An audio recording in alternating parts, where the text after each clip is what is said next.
Oi, gente, tudo bem? Bom, vocês viram na primeira parte que nós conversamos sobre a teoria do fogo, como é que ele acontece, formas de propagação, como é a dinâmica, né, do fogo, como é que ela se transforma assim no incêndio, quer dizer, o fogo descontrolado, mas tudo que a gente falou de prevenção não deu certo. E aí aconteceu o princípio de incêndio, aconteceu o fogo, aconteceu tudo. O que é que a gente tem que fazer a partir de agora? Primeiro, os métodos de extinção do fogo. Existem 3 métodos básicos para a gente poder apagar com ele. O resfriamento, que é quando a gente faz a retirada do calor, daquele triângulo do fogo, né? Para fazer o resfriamento, a gente tem que colocar um produto que haja nessa temperatura, abaixando essa temperatura, e aí com isso, né, extinguindo o calor, quebrando aquele triângulo, quebrando aí a sequência, né, do prosseguimento do fogo, da continuidade do fogo. Nós podemos fazer também através do abafamento, que é a retirada do oxigênio. Talvez seja um pouco mais difícil, né, você fazer a retirada do oxigênio, porque o oxigênio é tudo que está aqui ao nosso redor. Mas tem como fazer isso sim. Então, quando a gente tira esse oxigênio, a gente faz o abafamento e corta mais uma vez o triângulo, né, e extingue o fogo. E tem também através do método de isolamento. Esse método de isolamento é quando a gente separa o combustível, separa os materiais que ainda não estão queimando, ou aqueles que estão queimando, a gente afasta do restante para justamente não ter o perigo de ter a propagação do fogo através daquele método de condução, né? Que é quando o material quente está junto de outro material e com isso dá prosseguimento ao fogo. Bom, nós temos alguns produtos que podem ser utilizados, né, para a gente poder apagar o fogo. A maioria dos produtos, eles fazem o processo de resfriamento e abafamento. Então, esses produtos, que são chamados de agentes extintores, são utilizados dentro de alguns equipamentos para poder facilitar aí o trabalhador, o operador, o bombeiro, o brigadista a apagar os princípios de incêndio.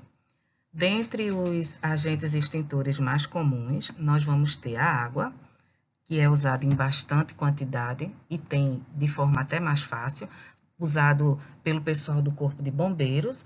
Ele faz o processo de resfriamento, né? A água, ela consegue penetrar em todas as partes ali do combustível que está queimando, então ele serve para apagar incêndio em classes A, em combustíveis de classe A, que são aqueles materiais sólidos, papel, tecido, madeira, plástico, papelão.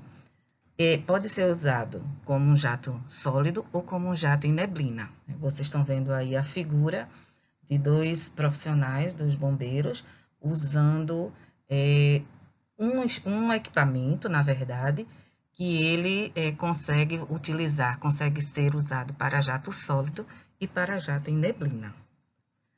A água, ela pode até ser utilizada para apagar incêndios em líquidos combustíveis e inflamáveis, mas isso se realmente o profissional for muito, mas muito capacitado. Então, isso acontece com o pessoal do Corpo de Bombeiros, né? Que eles têm vários treinamentos e práticas para poder saber a técnica correta. Então, no geral, a gente não recomenda que seja utilizado a água em incêndios de líquidos, porque a partir do momento que você lança o produto água, seja por uma mangueira, como está aí na figura, ou por um extintor, ela vai sair com uma pressão e ela vai, no momento que bater naquele líquido, espalhar mais o líquido. E como esse produto ele queima somente na superfície, então vamos espalhar aí a área que está pegando fogo. Também não é recomendado que a água seja utilizada para incêndios em equipamentos que estejam energizados, porque ela é uma boa condutora de eletricidade. Quando for utilizado o equipamento e que a água saia em jato sólido, a gente deve ter bastante cuidado com o uso dessa água, principalmente não direcionando para ninguém, porque ela tanto pode quebrar algum equipamento que seja mais frágil, como também a gente pode ferir alguém se direcionar essa água com jato sólido para uma determinada pessoa, né? Porque a pressão que ela sai é muito forte. Nós temos a espuma, né? A espuma também é utilizada pelo pessoal do Corpo de Bombeiros, e nós temos nas empresas alguns equipamentos que podem expelir a espuma, e com isso ajuda a gente a apagar o incêndio. A espuma ela é produzida por uma mistura da água com um sabão líquido concentrado, com outro produto, que é chamado de LGE, líquido gerador de espuma. Então, quando há essa mistura, ela sai fazendo aí essa espuminha que a gente está vendo aí na saída desse equipamento, desse esguicho. Ela age também através de resfriamento, né, justamente por ela ter a água como componente, mas ela também acaba fazendo aí um processo de abafamento, porque ela vai grudar, ela vai preencher toda aquela área que está queimando e vai impedir a passagem do oxigênio. Então, ela age por resfriamento e por abafamento. E nesse caso, a gente pode usar em incêndios de classe A e também em incêndios de classe B, que são os líquidos combustíveis inflamáveis. Mesmo ela tendo a água, mas o tipo da pressão com que ela sai, ela é menor, né? E aí a gente pode realmente utilizar nos líquidos que não vai, assim, espalhar muito aí essa área que está queimando. Mas é claro que é bem interessante que antes da gente direcionar essa espuma para a base do fogo, para o produto que está queimando, a gente consiga direcionar para um anteparo, né? Bater numa parede, bater em qualquer canto, para que ela escorra ali naquele líquido, não seja jogado, seja lançado diretamente para o líquido, né? E é claro, a gente não deve utilizar em incêndios de classe C, que são os equipamentos energizados, porque também vai conduzir eletricidade, e nos equipamentos de classe D, que são os metais pirofóricos, existem alguns metais que eles não podem entrar em contato com água, porque eles, até só pelo fato de estar em contato com água, podem se incendiar, podem liberar calor. Então, a gente precisa também conhecer esses produtos específicos da classe D, para saber o extintor adequado, o equipamento, o agente extintor que pode ser utilizado. E alguns tipos de espuma, elas possuem propriedades corrosivas. Então, dependendo do material, da área onde a gente vai lançar essa espuma, a gente pode perder também os outros equipamentos, os outros materiais que não estavam queimando naquele momento, mas que a espuma conseguiu atingir ali toda a área. Temos o CO2, né, que é um gás que não tem cheiro, não tem cor. Ele é um gás inerte e não é condutor de eletricidade. Com isso, né, a gente pode utilizar o CO2 nos equipamentos que estão energizados, porque ele vai fazer ali o processo de abafamento, né, justamente pela propriedade de ser inerte, ele vai fazer com que o oxigênio saia dali daquele local e ele faz esse processo de abafamento. Ele pesa, né, um pouquinho mais aí do que o ar atmosférico, então ele atende aquelas áreas mais baixas, é pesado, mas em compensação a gente tem que ter bastante técnica na hora de utilizar, porque justamente por ele ser um gás, embora seja pesado, se concentre mais embaixo daquela área, né, onde a gente está, onde o fogo está, mas ele vai também se dissipar com uma certa facilidade e talvez não tenha tempo de fazer realmente a extinção do fogo, né, por conta também da quantidade que foi utilizada ali do produto. É eficiente, então, nos casos de incêndios de classe C e de classe B. Ele não dá bons resultados nos incêndios de classe A, então não é recomendado que se use, né, para você não perder tempo, gastar o produto e, na verdade, não vai apagar o fogo.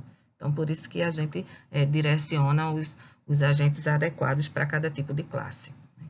E é lógico que se você estiver usando ele dentro de um ambiente fechado e a propriedade dele é de retirar o oxigênio do local, a gente tem que ter bastante cuidado, porque pode causar asfixia nas pessoas que estiverem ali dentro.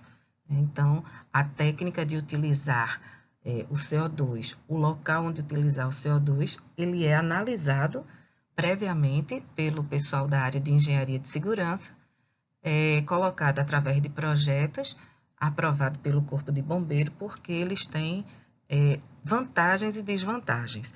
Uma outra desvantagem que a gente pode dizer do CO2 é porque ele é um gás que sai numa temperatura muito baixa.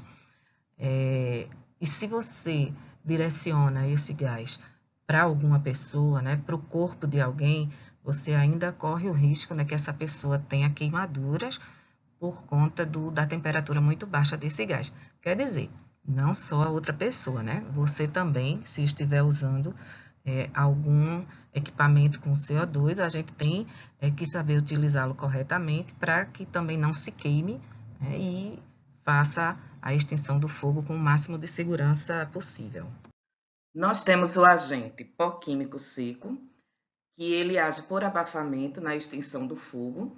É bastante eficiente para os incêndios de classe B, ou seja, líquidos combustíveis, né? Ele vai grudar na superfície desses líquidos, justamente onde é a área maior assim, de queima. Ele não conduz a eletricidade, então ele também pode ser utilizado em incêndios de classe C.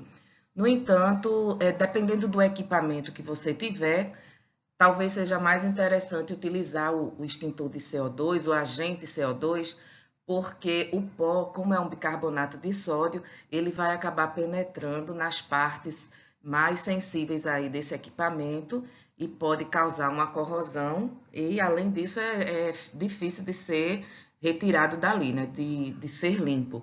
Então, ele pode danificar não só o equipamento que esteja queimando, mas como os outros equipamentos que estejam naquele mesmo ambiente. Para incêndios de classe A, ele não vai dar bons resultados, porque ele vai ficar na superfície daquele fogo, e a gente já viu que os incêndios de classe A, eles queimam na superfície e eles também queimam por dentro. E justamente por ser um pó bastante fino, né, e as suas partículas, ele pode ser asfixiante. Então, a gente não deve utilizar esse equipamento, esse agente, dentro de um ambiente fechado, né, se a gente não tem a certeza de como vai utilizar, ou se tem outras pessoas ali também, nesse mesmo ambiente, que possam ficar aí asfixiados por conta desse pó. E é claro que jamais deve direcionar o agente para ninguém, né? Para jogar em ninguém, nem por brincadeira.